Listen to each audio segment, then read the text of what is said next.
Greetings, programs. This is Wretch. Welcome back to Citizen Sleeper.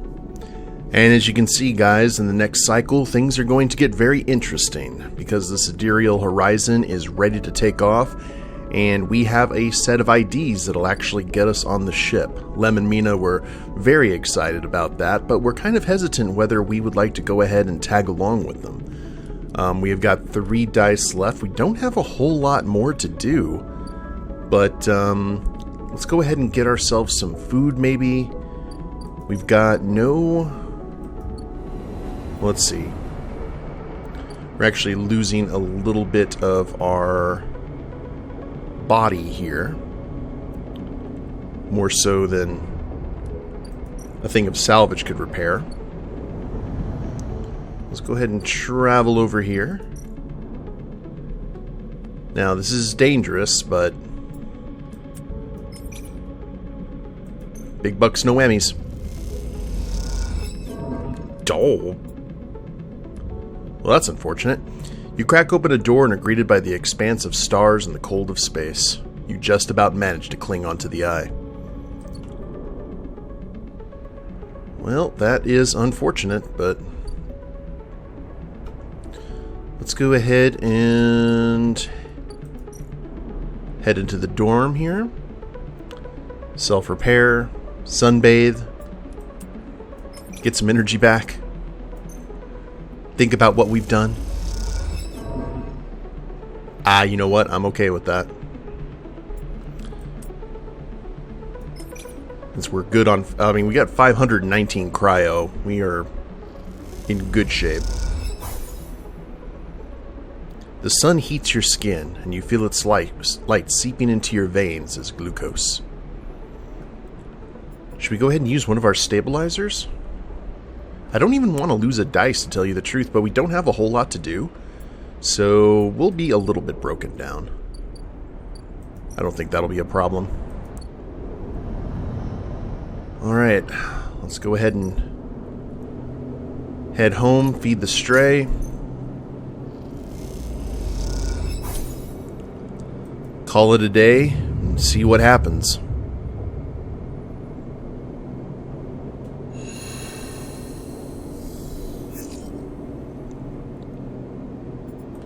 Because I am very curious. We got some really good dice, though.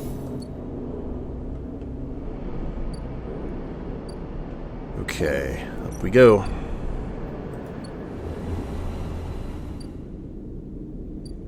Lem Mina. There's a crowd, but you spot Lem Mina immediately as you enter the dock. They're waiting at the cordon, where Xella security are checking the crew in to board the ship. Those that manage to get up to the hub are crowded near the entrance, but even they know their chance of getting on board has long gone. Lem! Lem spots you among the crowd. Sleeper, we're here. They're standing beside a bag which looks to carry all the possessions they have. It's small enough to be carried in one hand. Hi, Mina. Mina is vibrating with excitement. She seems strangely at home in microgravity, but then you remember that she spent her whole life in space. Hi, robot! You hand over the Celis ID film to Lem, keeping your own. He turns it back and forth in the light. Where did your friend even get this picture, Sleeper? Looks like my old Conway ID. You look, and a shimmering, younger Lem stares out of the film. Harder and clean cut. I spoke to the guard here. He nods to the white and green clad security officer. They'll be doing orientation and role assignment on board. Sounds like we're going to be working under the core crew. Kind of like an intern. What do you think, Meanie? Am I too old to be an intern? Following Lem's lead, you inspect your ID. As you lift the film up to the light, you see something strange. Something that makes you flinch. The face printed in the film is one you recognize immediately, but it's not you. At least, it's not how you look now. You squint at this ghost, confused why you hadn't noticed earlier. It's a picture you remember being taken. A memory that you didn't know you had. You remember signing the forms, the walk to the sleeper tanks, the cold metal floor. You remember the S&ARP employee who helped you in, her smile clean and surgical. You freeze in place, thinking of the you that still sleeps somewhere in an S&ARP facility, that won't wake until you're recovered and disposed of. And now you're leaving. Will they ever wake up? Wouldn't surprise me if S&ARP basically did organ harvesting. Sleeper? Lem interrupts your thoughts. These guys want us to board. You stare at him without thinking, then notice the guard gesturing to you both to come forward. You all kick off and float over to them, steadying yourselves on the guardrail. You hang back, letting Lem present his ID film first. The guard slides it across a white machine, much like the one Castor printed them from. You reflexively rub the puncture mark on your head, even though there's no trace of it now. It seems to be your destiny to be someone else's tool. Lem and Mina are waved through, the guard smiling at her excited face. Lem turns back to check you are coming. The guard beckons you closer. So I guess this is the moment. You know, I've been thinking about this for a while, and it was something that Rico said in the last episode that really kind of made me come to a conclusion. Now, this trip for the Sidereal Horizon is supposed to take a very long time. Like, Lem and Mina are not necessarily wanting their lives to go to a new planet. They're going to be on board while everyone else is asleep. They're going to be custodians. But this is going to take multiple decades. The thing about it is, our body, the sleeper, isn't supposed to last that long. I don't remember the exact time because I don't think it was ever mentioned. Or it probably was and I just forgot it. But the sleeper bodies have a limited lifespan. It's like replicants in Blade Runner. And we're not going to be able to get stabilizer on this ship. It's going to be one of those things that we're going to have to perpetually use salvage to keep ourselves together. And I don't see a whole lot of salvage on a ship this size over the course of like decades and decades. We're having trouble occasionally getting salvage here on the Eye. So, why this does sound ideal, I think that we would be more than a burden, or more of a burden for Lem and Mina if we went with them. So, it kind of pains me to do this, but I think we're going to let Lem and Mina go on their journey, find their new home, but we're going to stay here.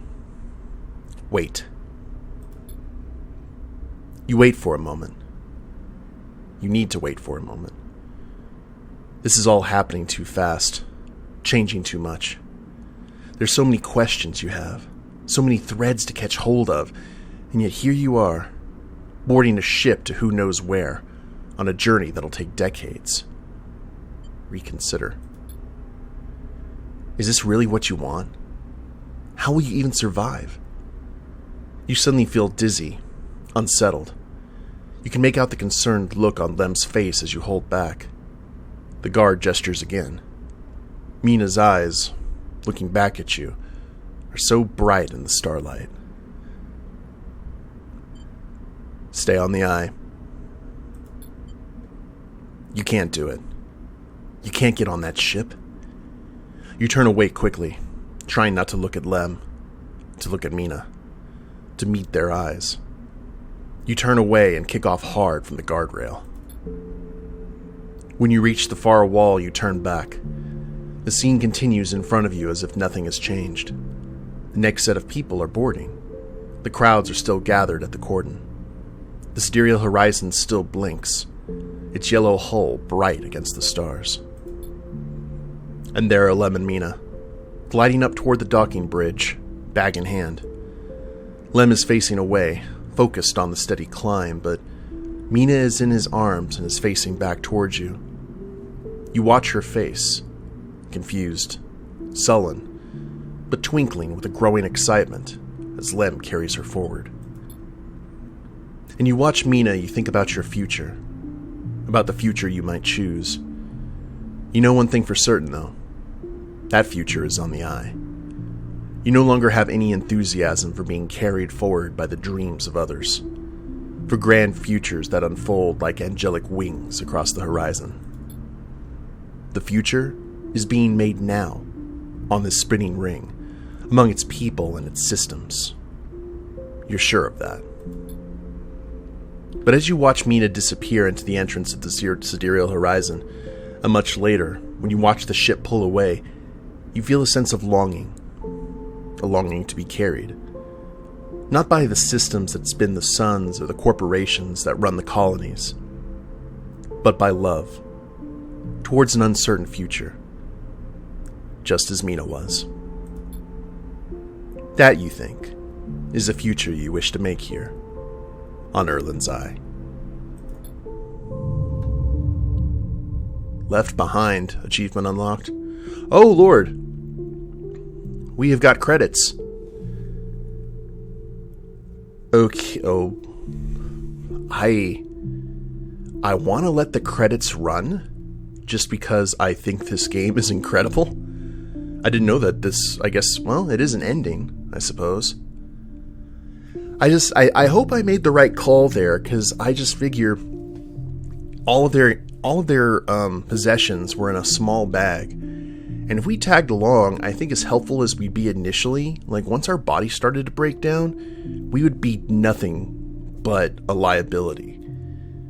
And I just hope that Lem and Mina make it. I wonder if we're going to get any kind of postscript about what happens to them. Probably not, though. That doesn't seem to be the game's style. But, this game, and I'll do a prop, like, if we find an ending that I actually want to do, I'll give my thoughts more in depth about what I think about Citizen Sleeper, because this game is really, really something special. Gareth, Damian, Martin, and everyone that you saw there just have made, in my opinion, a piece of art. Now, is this going to go into the... Actually, I may have to give my thoughts. Does this allow us to keep playing, or did we make our call?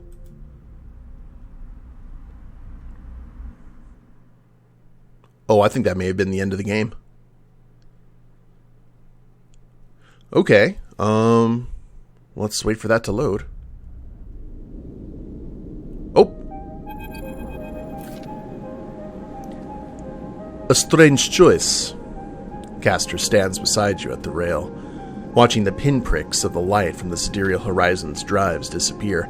I forgot we're gonna have to deal with Castor. This'll be fun. But perhaps not unexpected. You turn to look, and Castor is beaming at you with an unsettling warmth. Aren't you angry? About what? He squeezes your shoulder. I only wish for you to exercise that strong drive of yours. If it happens to align with my own, then that is pleasing to me. But if it does not, I cannot punish you. What about the Celis? Castor looks out to the stars. I will do my best to follow its progress. He pauses. The Celis Foundation is of more concern. Sendre Celis has taken a step back from the public eye. It seems some internal struggles are playing out within their pristine halls. But I doubt core politics are of much concern to you. Castor moves down along the rail. The eye, though, that seems to be your primary concern. Am I right?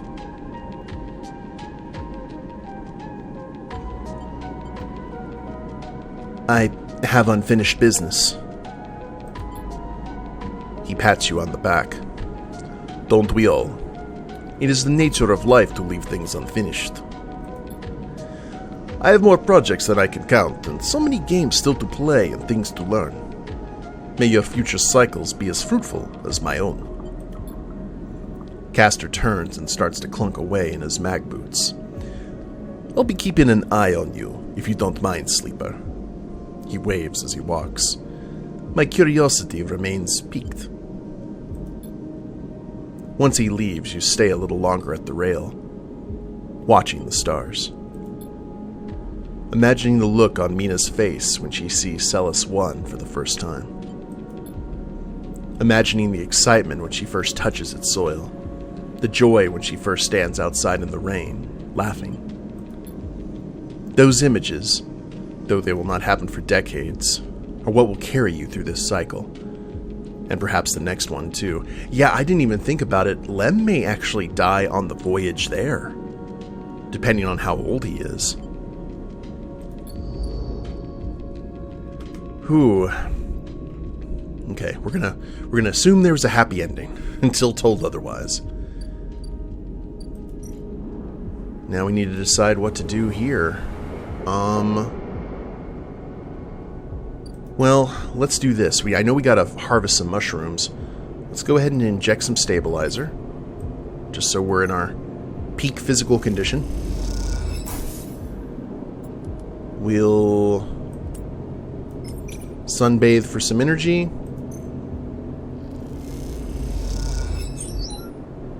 There we go. Back up to full. So, Merchant Freighter will show up here in a cycle. We still have whatever's growing from that seed over here in the greenway. That's going to take 1, 2, 3, 4 more turns to go. Oh. Let's yield some mushrooms. Oh, actually, I probably should have... That's alright. That's okay. Hey, got some club heads. Good, good, good. We're going to be overflowing in mushrooms.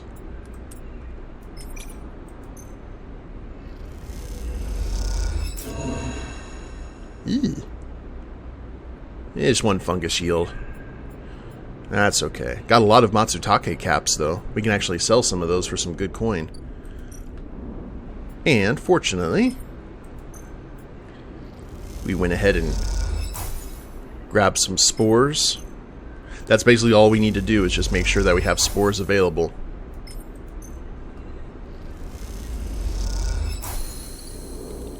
And what was it? To get a thing of stabilizer, we needed just 2 clubhead caps. That is completely doable, provided that RN Jesus is with us. Okay, so 4 more cycles for whatever we grew. And then, what about Bliss? 1, 2, 3, is it 5? Yep, until one last job. Out of these 2, I'm more interested in I'm more interested in what's going on here with the garden, just because of the nature of the greenway and whatever this entity or thing seems to be right here. I figure that whatever Bliss decides to do, it's going to be kind of in the same, like if she wants us to like stay, that's all well and good. We can kind of cross that road. But, I don't know. But that seems to be a worry for another day. Go ahead and feed the kitty. Let's sell some Matsutake caps. Because why not? Get 80 cryo for these.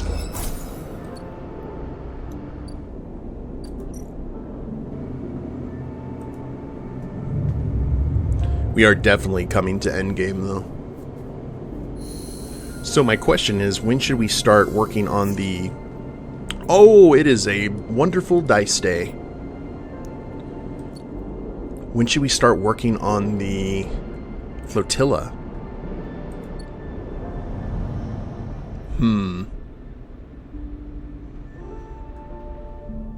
Okay.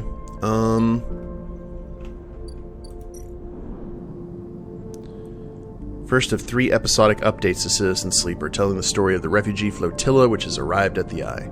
Completing the action above will begin that story, but be aware it's intended for late game play. Well, we can certainly do that. We've got the caps for it now.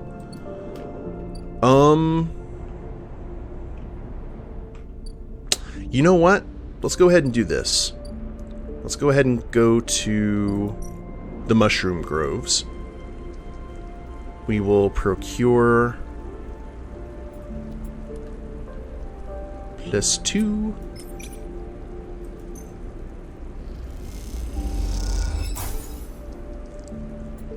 And this will go ahead and get us what we need.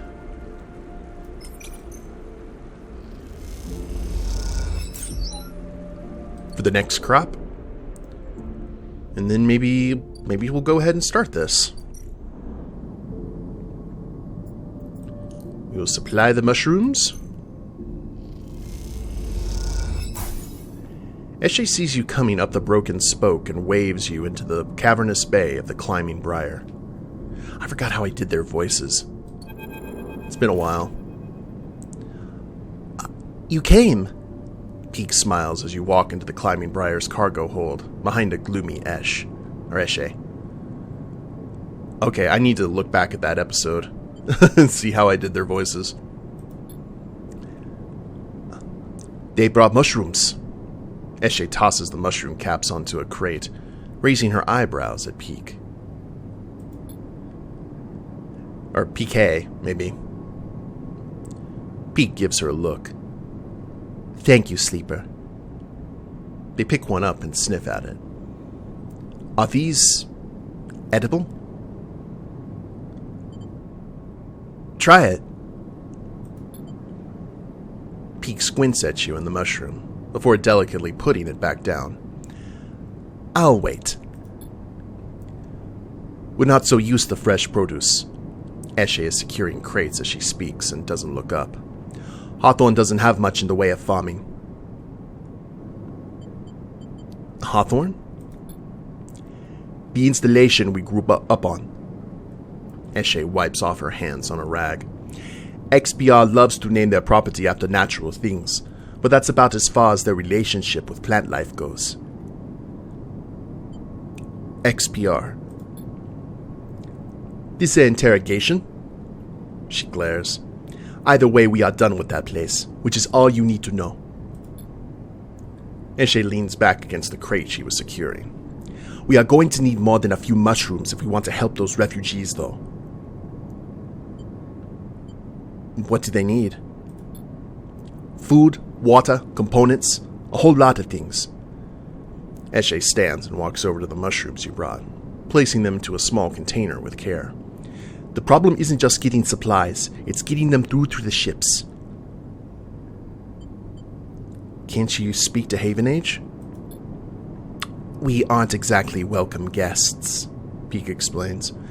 If anyone figures out that we came in with the refugee ships, we'll be quarantined as well. Why is there a quarantine? Peak jumps in. The Eye has a closed-loop life support system, just like any orbital installation. Any unfamiliar illness or significantly increased strain on life support could cause a cascading collapse in its systems. Eshe scoffs. Are we making excuses for these bureaucrats now? Peak turns. We are being realistic, Eshe. But these people aren't an increased strain. They are living people. Eshe stares at you. Even calling them refugees is just a way of turning a lot of scared, desperate people into a single, monolithic group. Eshe slides the container full of mushrooms into one of the cargo hold's racks. Look, as much as I'd like to chat, we still got a lot of space to fill in this hold. So if you are going to help... I think Eshe is trying to say we need your help. And quickly.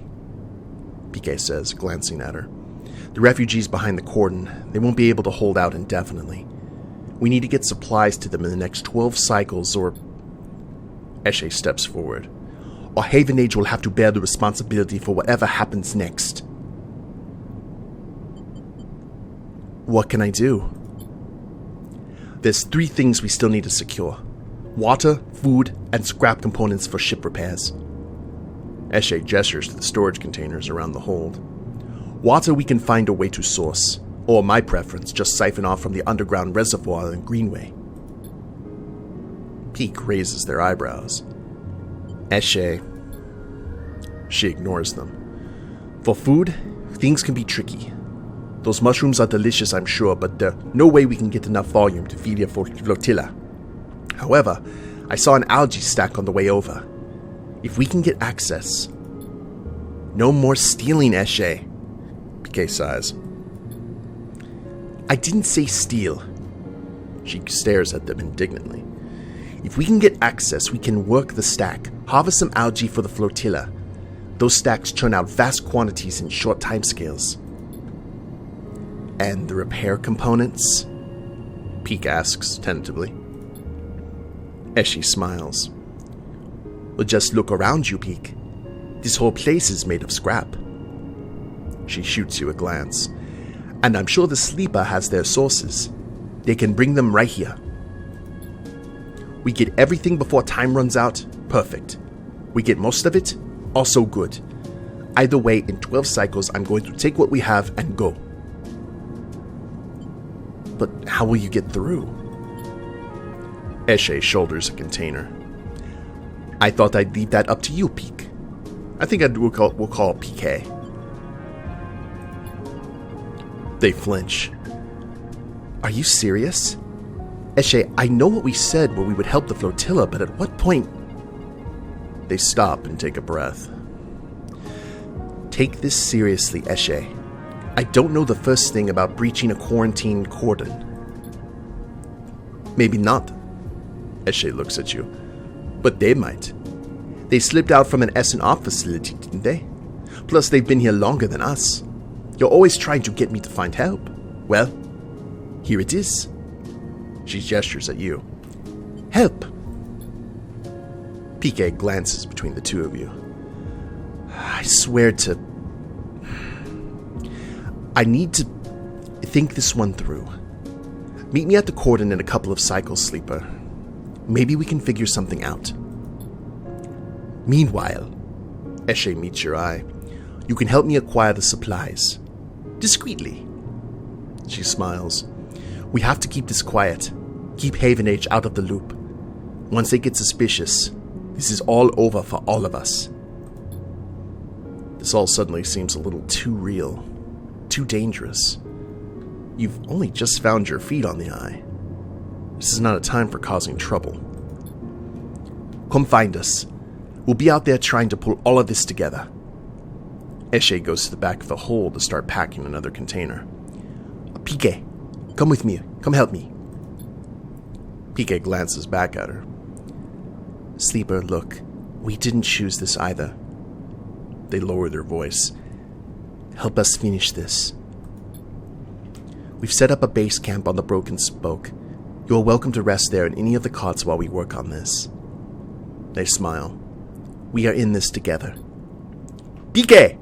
Eshe shouts, and they walk back into the hold to help with the container. As you leave the climbing briar, you look out at the broken edge of the eye's ring, where Haven Age's cordon blinks with tiny red lights. What are you getting yourself into? I guess we'll find out here soon. Briar Base Camp, Spacer Staging Ground. Okay, another home. Lovely. So, we can... The flotilla needs food, water, and components. You might not be able to get all of them, but Eshe will take what you can get. All the supplies are in the world are nothing without a plan to get them to the flotilla. That's PK's part in this. Oh, God, 8 scrap? The clock is running. In 12 cycles, Eshe will make her run to the flotilla. The better prepared she is, the better the result will be. Good God. Okay, that is a lot of scrap. I'm glad that the wastes are right here. But, yeah, I guess we will go ahead and start tackling this in the next episode, guys. And then we also have the grow beds. There's Reservoir S3. The algae stack. Lots of stuff. But if you guys like the episode, please leave a like down below. Subscribe to the channel. Leave a comment. That'd be a big help. I will see you next time. Later days, everyone.